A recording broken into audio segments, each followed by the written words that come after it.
que la desobediència no ens durà al nostre objectiu, almenys no tal com la plantegem, però és que si hi ha desobediència és pel fet que s'han esgotat els mitjans legals per canviar la llei. És a dir, tu deies que hi havia altres formes que era canviar la llei, però quan fas aquest discurs saps perfectament que la llei, en aquest cas la Constitució, que és la que no permet la independència i la mateixa que permet a l'exèrcit d'Espanya actuar contra els seus propis ciutadans, aquesta mateixa Constitució no la canviarem mai des de Catalunya. Per què? Perquè som el 20% de la població i requereix 2/3 parts en el Congrés i en el Senat per canviar aquesta Constitució. Per tant, els números ja ens diuen que no la podrem canviar mai, aquesta Constitució.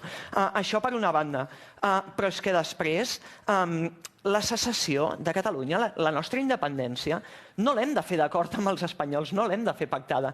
És a dir, nosaltres tenim tot el dret, els catalans, els 3,5 milions de catalans, els 3 milions que vam votar el dia 1 d'octubre, tenim tot el dret a escindir-nos d'aquest territori que és Espanya. Com fer-ho? Mitjançant el Parlament de Catalunya sobirà, mitjançant una declaració unilateral d'independència. I aquest serà l'acte més gran de desobediència i més exemplar de desobediència que podem fer en aquest país. Jo aquesta desobediència sí que la defenso.